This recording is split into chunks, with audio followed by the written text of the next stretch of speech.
আসসালামু আলাইকুম, মালিহা হোসাইন স্বাগত জানাচ্ছি এনটিভির মধ্যরাতের খবরে। ক্রাউন সিমেন্ট শিরোনাম দেখছিলেন, এবারে বিস্তারিত। সরকারের সাথে কোনো মতপার্থক্য বা বিভেদ হয়নি, সরকারের নির্দেশনা মেনেই কাজ করছে বলে জানিয়েছে সেনা সদর দপ্তর। মানবিক করিডোরকে স্পর্শকাতর উল্লেখ করে জানানো হয়, জাতীয় নিরাপত্তা বিঘ্নিত হয় এমন কোনো কাজে সম্পৃক্ত হবে না সেনাবাহিনী। আর মবের সাথে জড়িতদের বিরুদ্ধে কঠোর ব্যবস্থা নেওয়ার হুঁশিয়ারি দেওয়া হয় সোমবার ব্রিফিংয়ে। রিপোর্ট সাদরিনা খন্দকারের।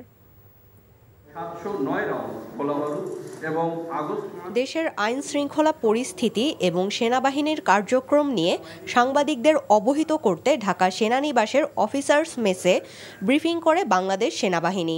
রাখাইনে মানবিক করিডোর দেয়া প্রসঙ্গে প্রশ্নের উত্তরে ব্রিফিংয়ে জানানো হয়, দেশের স্বার্থ এবং জাতীয় নিরাপত্তায় আপোষ করবে না সেনাবাহিনী। এখন করিডোর একটি স্পর্শকাতর বিষয়। আমরা বাংলাদেশ সেনাবাহিনী দেশের নিরাপত্তা বিঘ্নিত কোনো কাজে বাংলাদেশ সেনাবাহিনী সম্পৃক্ত হবে না।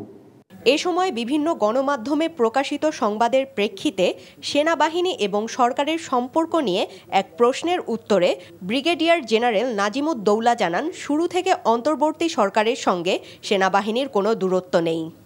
গভর্নমেন্ট এবং বাংলাদেশ আর্মি খুব সুন্দরভাবে ওতপ্রোতভাবে একে অপরের সম্পূরক হিসেবে কাজ করছে। দেশ চালাতে গিয়ে বিভিন্ন স্টেক হোল্ডাররা বিভিন্ন সময় কথা বলতে পারেন।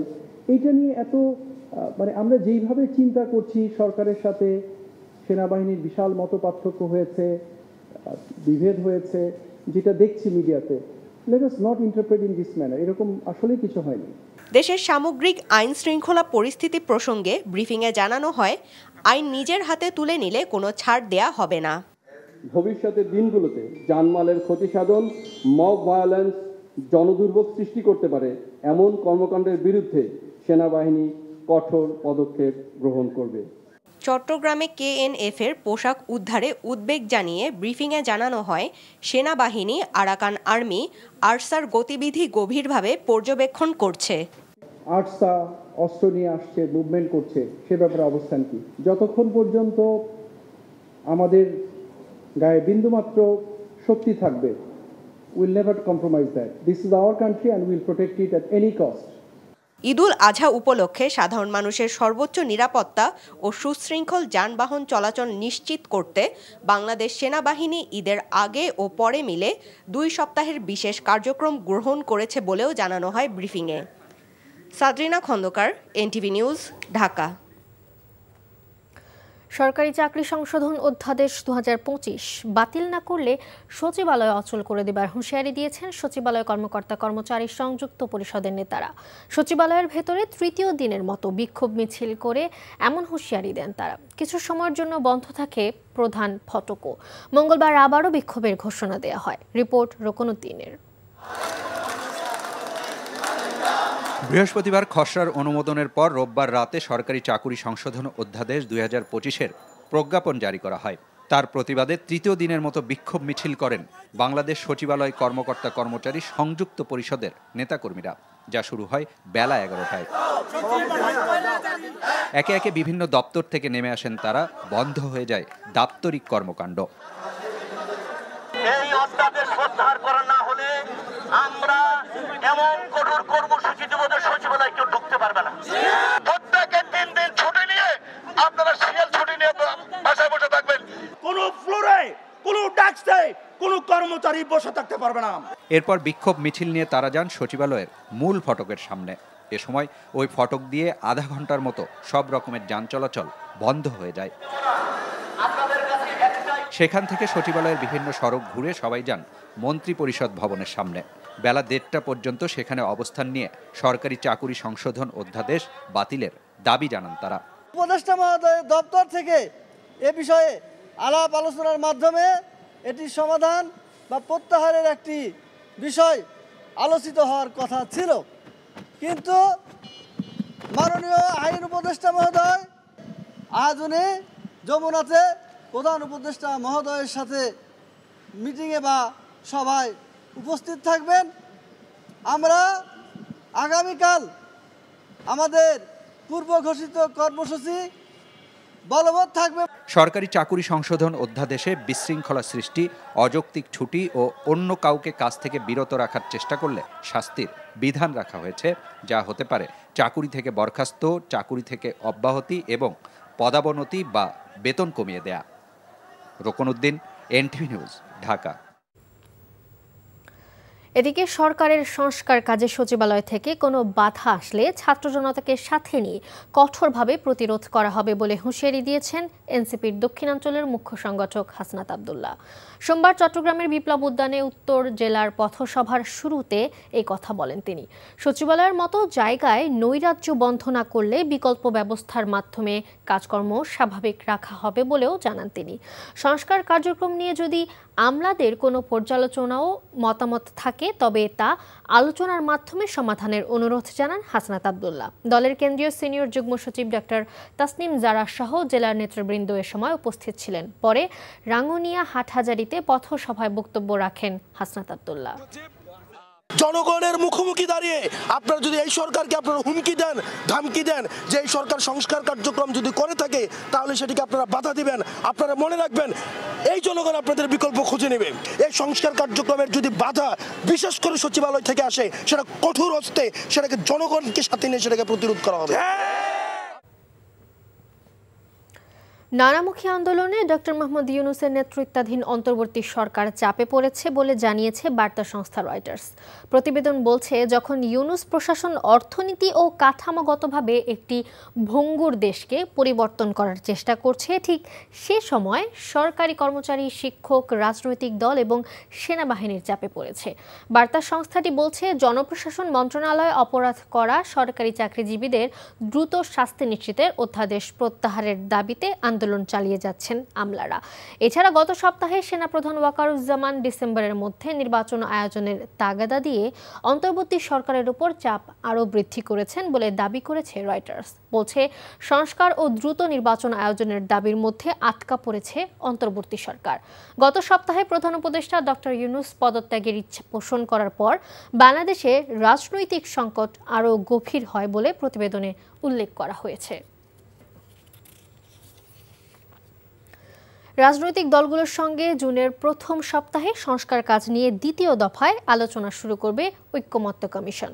প্রধান উপদেষ্টা প্রফেসর মোহাম্মদ ইউনূস এই আলোচনায় উদ্বোধন করবেন। সোমবার রাষ্ট্রীয় অতিথি ভবন যমুনায় প্রধান উপদেষ্টা প্রফেসর মোহাম্মদ ইউনূসের সভাপতিত্বে অনুষ্ঠিত ঐক্যমত্য কমিশনের এক সভায় এই সিদ্ধান্ত হয়েছে।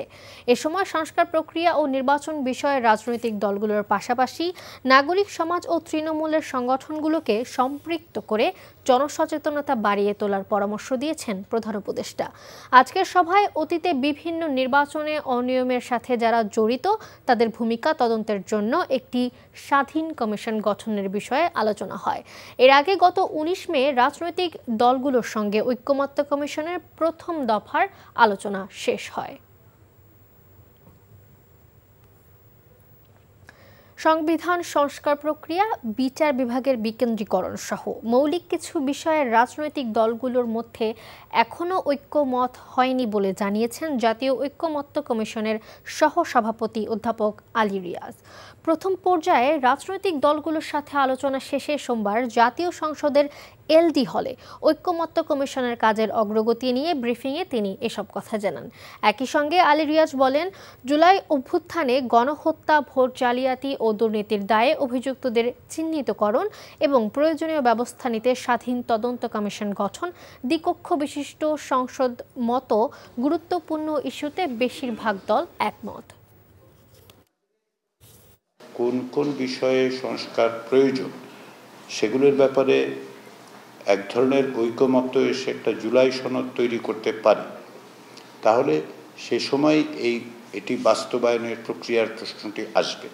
এবং আমরা আশা করি রাজনৈতিক দলগুলো যেহেতু সংস্কার প্রস্তাবের ব্যাপারে অকুণ্ঠ চিত্তে সমর্থন জানিয়েছেন, বারবার জানাচ্ছেন, তাদের যে কমিটমেন্ট সেটা প্রকাশ করছেন, একটা পথ তারা নির্ধারণ করতে পারবে। বিএনপির ভারপ্রাপ্ত চেয়ারম্যান তারেক রহমান বলেছেন, মানবাধিকার সমুন্নত রাখতে গুমের সংস্কৃতি বন্ধ করতে হবে। গুম হওয়া ব্যক্তিদের স্মরণে আন্তর্জাতিক সপ্তাহ উপলক্ষে বাণীতে তিনি বলেন, আন্তর্জাতিক অপরাধ আদালতের রোম আইন অনুযায়ী কোনো ব্যক্তিকে গুম করা মানবতা বিরোধী অপরাধ। গুম হওয়া ব্যক্তিদের পরিবারের মানুষের সাথে সংহতি প্রকাশ করে আর কেউ যাতে গুমের শিকার না হয় সেজন্য রাষ্ট্রকে জোরালো ভূমিকা রাখার আহ্বান জানান তারেক রহমান। ফ্যাসিবাদী শাসনের 15 বছরে 666 জন গুম হয়েছে। বিএনপির হিসেবে এর প্রকৃত সংখ্যা আরও কয়েক গুণ উল্লেখ করে তারেক রহমান এটিকে আওয়ামী দুঃশাসনের নমুনা হিসেবে আখ্যায়িত করেন। তিনি বলেন, রাষ্ট্রীয় পৃষ্ঠপোষকতায় গুমের মতো অমানবিক ঘটনা যাতে না ঘটে সেজন্য সংশ্লিষ্ট সবাইকে সোচ্চার থাকতে হবে। বিএনপির সর্বোচ্চ নীতি নির্ধারণী ফোরাম জাতীয় স্থায়ী কমিটির বৈঠক অনুষ্ঠিত হয়েছে। সোমবার রাতে গুলশানে বিএনপি চেয়ারপারসনের রাজনৈতিক কার্যালয়ে এই বৈঠক হয়। বৈঠকে লন্ডন থেকে ভার্চুয়ালি যুক্ত হয়ে সভাপতিত্ব করেন বিএনপির ভারপ্রাপ্ত চেয়ারম্যান তারেক রহমান। থাইল্যান্ড থেকে যুক্ত হন বিএনপি মহাসচিব মির্জা ফখরুল ইসলাম আলমগীর। এ সময় সমসাময়িক রাজনৈতিক নানা বিষয়সহ দলের কর্মপরিকল্পনার বিভিন্ন দিক নিয়ে আলোচনা হয়। বৈঠকে ডক্টর খন্দকার মোশাররফ হোসেন, ব্যারিস্টার জমিরুদ্দিন সরকার সহ বিএনপির স্থায়ী কমিটির সদস্যরা উপস্থিত ছিলেন। দুদকের মামলায় 3 বছরের সাজার বিরুদ্ধে বিএনপির ভারপ্রাপ্ত চেয়ারম্যান তারেক রহমানের স্ত্রী ডক্টর জুবাইদা রহমানের করা আপিলের রায় ঘোষণা করা হবে আগামী বুধবার। সোমবার বিচারপতি মোহাম্মদ খসরুজ্জামানের হাইকোর্ট বেঞ্চ শুনানি শেষ হলে রায়ের জন্য এই দিন ধার্য করা হয়। রায়ে জুবাইদা রহমান এবং তারেক রহমান খালাস পাবেন বলে প্রত্যাশা তার আইনজীবীর। অবৈধ সম্পদ অর্জনের মামলায় 2023 সালের 2 আগস্ট বিচারিক আদালত বিএনপির ভারপ্রাপ্ত চেয়ারম্যান তারেক রহমানকে 9 বছর ও তার স্ত্রী জুবাইদা রহমানকে 3 বছরের কারাদণ্ড দেয়। গত 14 মে বিচারিক আদালতের রায়ের বিরুদ্ধে আপিল করেন ডক্টর জুবাইদা রহমান।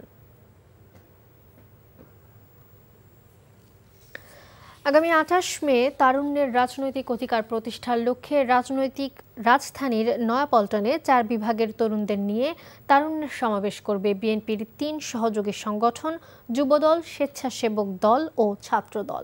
সোমবার সকালে নয়াপল্টনে দলের কেন্দ্রীয় কার্যালয়ে বিষয়টি নিশ্চিত করেছেন যুবদলের কেন্দ্রীয় কমিটির সভাপতি আব্দুল মোনায়েম মুন্না। সমাবেশে 15 লাখ তরুণের সমাগম হবে বলে আশা করছে সংগঠন 3টির শীর্ষ নেতারা। দেশ পরিচালনায় তরুণদের ভাবনা জানতেই এই সমাবেশের আয়োজন করা হচ্ছে বলেও জানান নেতারা। বিএনপি ক্ষমতায় আসলে 1.5 বছরের মধ্যে 1 কোটি তরুণের কর্মসংস্থানের ব্যবস্থা করা হবে বলেও জানান নেতারা।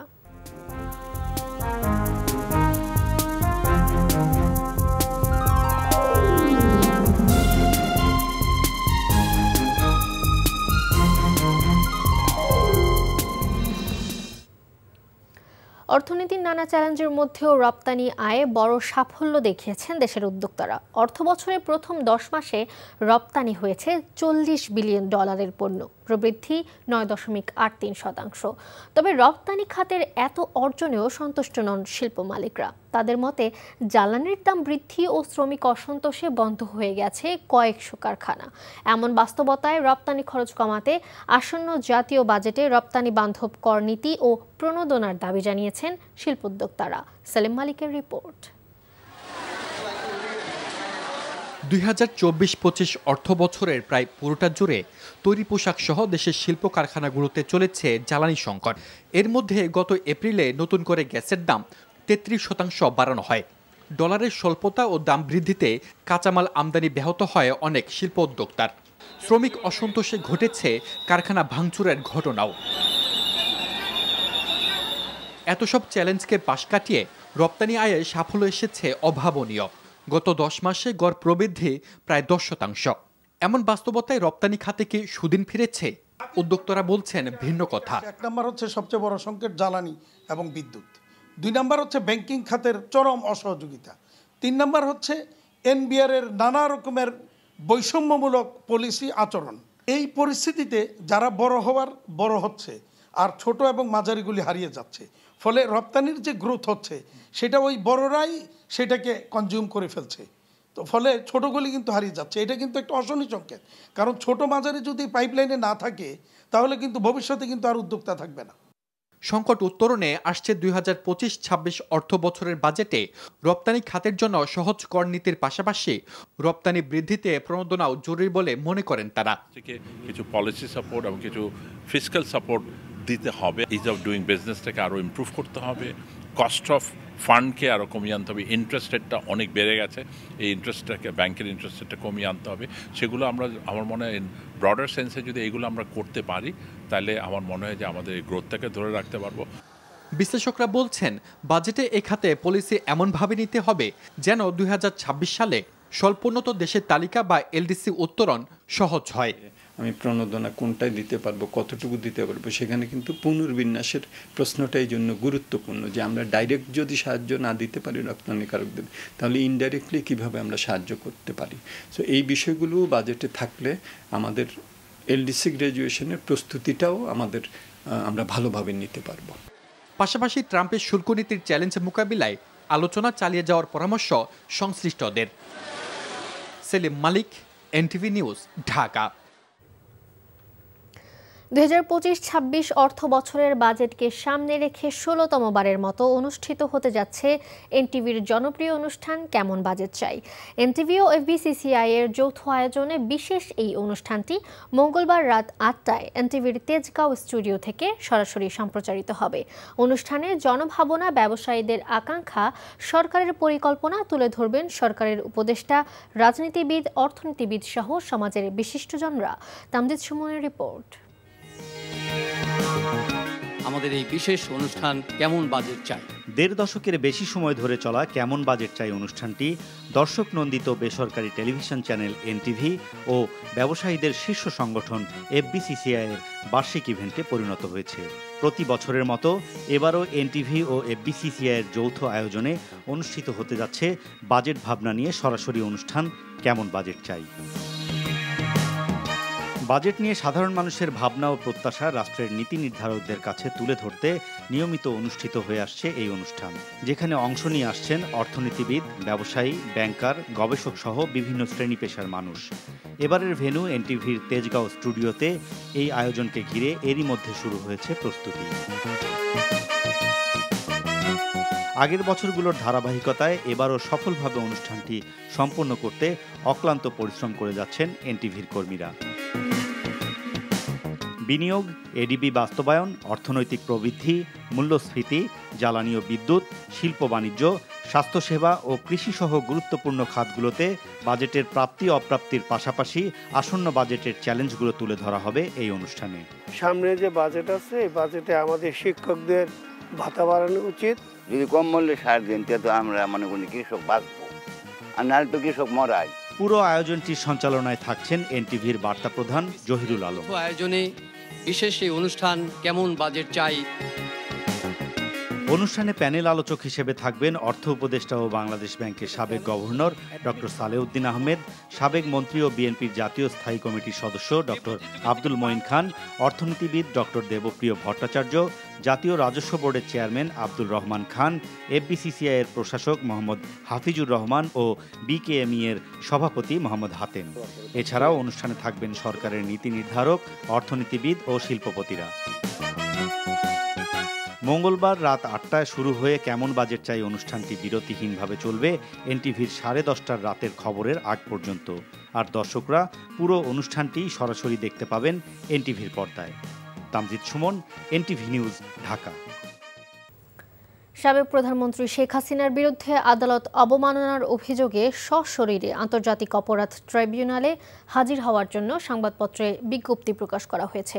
আন্তর্জাতিক অপরাধ ট্রাইব্যুনালের রেজিস্ট্রারের সই করা এই বিজ্ঞপ্তি সোমবার একটি বাংলা দৈনিক ও একটি ইংরেজি দৈনিক পত্রিকায় প্রকাশিত হয়। বিজ্ঞপ্তিতে একই অভিযোগে গাইবান্ধার গোবিন্দগঞ্জের শাকিল আকন্দ বুলবুল ওরফে মোহাম্মদ শাকিল আলমকেও ট্রাইব্যুনালে হাজির হতে বলা হয়েছে। বিজ্ঞপ্তিতে আরও বলা হয়, আত্মপক্ষ সমর্থনের অধিকতর সুযোগ দেওয়ার লক্ষ্যে তাদের আবার নোটিশ দেওয়া হলো। তারা আগামী 3 জুন সকাল 10টায় ট্রাইব্যুনালে সশরীরে উপস্থিত হয়ে অভিযোগের বিষয়ে জবাব দেবেন। তা না হলে সেই ধার্য তারিখে অথবা পরবর্তী যে কোনো তারিখে তাদের অনুপস্থিতিতে সেই অভিযোগের পরিপ্রেক্ষিতে বিচার কার্য সম্পন্ন হবে।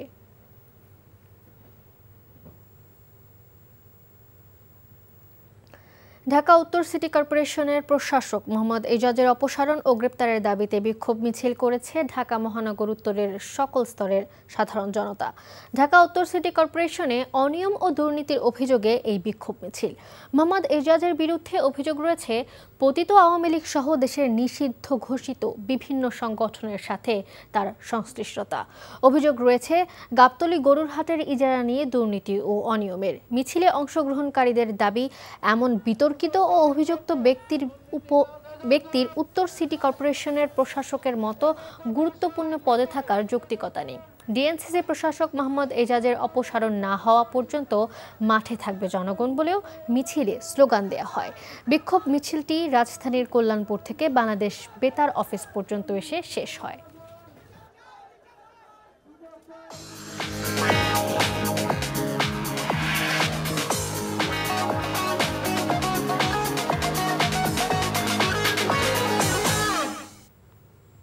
মার্কেন্টাইল ব্যাংক অর্থনীতির খবর। আগামী 3 দিনের মধ্যে জাতীয় রাজস্ব board NBR chairman Abdur Rahman খানকে অপসারণ করার জন্য সরকারকে সময়সীমা বেঁধে দিয়েছে এনবিআর সংস্কার ঐক্য পরিষদ। সোমবার সংস্থাটির কার্যালয়ে সংবাদ সম্মেলনে এ সময়সীমা দেন সংগঠনের নেতারা। তারা জানান, আগামী 29 মের মধ্যে চেয়ারম্যানকে অপসারণ করতে হবে, না হলে আরও কঠিন কর্মসূচি দেবে ঐক্য পরিষদ। এ সময় জানানো হয়, আন্দোলনকারীদের দাবি মেনে না নেয়ায় চেয়ারম্যানের প্রতি বিশ্বাস ও আস্থার সংকট হয়েছে। এর আগে গত 12 মে রাতে এনবিআর ভাগ করে রাজস্ব নীতি ও রাজস্ব ব্যবস্থাপনা অধ্যাদেশ জারি করে সরকার। অধ্যাদেশ বাতিলের দাবি জানিয়ে 13 মে থেকে কর্মসূচি শুরু করে এনবিআরের কর্মকর্তা-কর্মচারীরা। সরকার দাবি মেনে নেয়ার আশ্বাসে রবিবার রাতে আন্দোলন স্থগিত করেছে সংস্কার ঐক্য পরিষদ।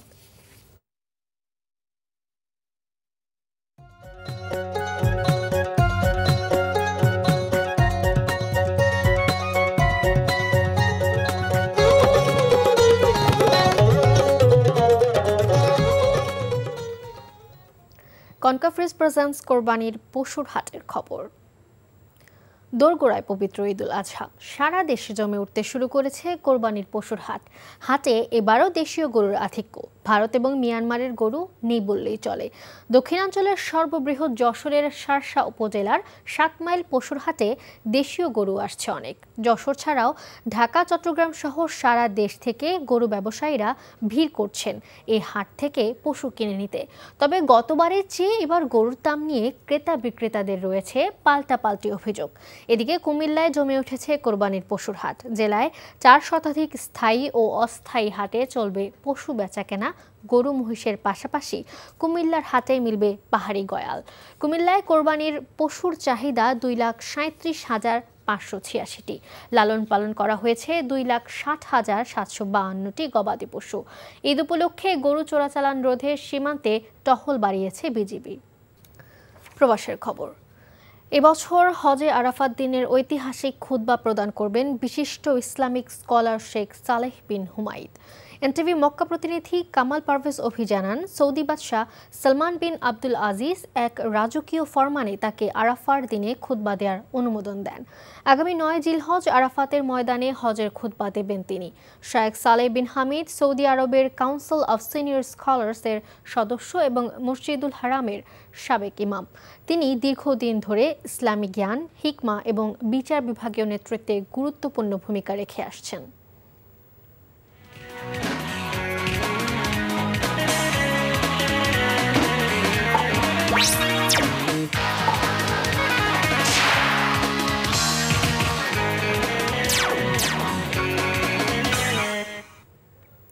স্পাহানি প্রিমিয়াম টি খেলার খবর। ক্রিকেট প্রসঙ্গ। সাকিব আল হাসানের সঙ্গে বিসিবির সম্পর্ক শেষ হয়ে যায়নি, তবে তার দলে ফেরাটা নির্বাচকদের উপর নির্ভরশীল বলে মন্তব্য করেছেন বিসিবির মিডিয়া কমিটির চেয়ারম্যান ইফতেখার আহমেদ মিঠু। পাকিস্তান সফরে বাংলাদেশ দলের নিরাপত্তা নিয়ে শঙ্কা নেই। আরব আমিরাতের দুঃস্বপ্ন ভুলে এই সফরের ভালো কিছু করবে দল, এমনটাই প্রত্যাশা এই পরিচালকের। মমিনুর রিপনের রিপোর্ট। পাকিস্তানের বিপক্ষে 3 ম্যাচের টি-20 সিরিজ খেলতে সেদেশে পৌঁছেছে বাংলাদেশ দল। রোববার প্রথম বহরের পর সোমবার পৌঁছেছেন দলের বাকি ক্রিকেটাররা। লিটন দাসের দল সেখানে সর্বোচ্চ নিরাপত্তা পাচ্ছেন বলে নিশ্চিত করেছেন বিসিবি পরিচালক ইফতেখার আহমেদ মিঠু। আরব আমিরাতের কাছে সিরিজ পরাজয়ের দুঃস্বপ্ন ভুলে পাকিস্তান সফরে মনোযোগী হওয়ার পরামর্শ তার। আমাদের একটা নতুন টিম, আমাদের যে 4 জন ভেরি সিনিয়র প্লেয়ার চলে যাওয়ার পর একটা ভ্যাকিউম হয়েছে। আমার মনে হয় ট্যালেন্ট আছে, আমি আগেও বলেছি অ্যাপ্লিকেশনের অভাব, এটা যত ম্যাচ খেলবে তারা ইমপ্রুভ করবে। পাকিস্তান সব সময় একদম টপ ক্লাস সিকিউরিটি টিমগুলিকে দেয়, হ্যাঁ, এটা বহুদিন ধরেই দিচ্ছে। এই সিকিউরিটি সম্বন্ধে কোনো কমপ্লেন এখনো ক্রিকেট বোর্ডের বা আমাদের যে টিম গেছে তাদের নেই। বোলিং নিষেধাজ্ঞা কাটিয়ে পাকিস্তান সুপার লিগ দিয়ে দীর্ঘদিন পর প্রতিযোগিতামূলক ক্রিকেটে ফিরেছেন সাকিব আল হাসান। বিশ্বের অন্যতম সেরা অলরাউন্ডারের বাংলাদেশ দলে ফেরা প্রসঙ্গে বিসিবির এই পরিচালক জানান, এটা নির্বাচকদের উপরই নির্ভরশীল। He is a world class player, any টিমের জন্য সে কিন্তু একটা অ্যাসেট। সো সুতরাং ডেফিনেটলি আমাদের selectors and team management is always তার কনসিডারেশনে থাকে। কিন্তু আপনি সাকিব আপনার যে রেকটিফাই করে আসলো, এটাই তো ফার্স্ট 2টো ম্যাচ খেললো। লাহোরে 28 মে সিরিজের প্রথম টি20তে পাকিস্তানের মুখোমুখি হবে বাংলাদেশ। Mominur Ripon, NTV news, Dhaka. এই ছিল মধ্যরাতের খবরে। এই খবরের ভিডিও সহ আপডেট জানতে ভিজিট করুন NTV অনলাইন www.ntvbd.com। এছাড়াও এনটিভির জনপ্রিয় সব অনুষ্ঠান ও খবরের আপডেট জানতে ভিজিট করুন আমাদের ইউটিউব ও ভেরিফাইড ফেসবুক পেজ। সকাল 7:30টায় সকালের খবর দেখার আমন্ত্রণ রইল। ধন্যবাদ সবাইকে।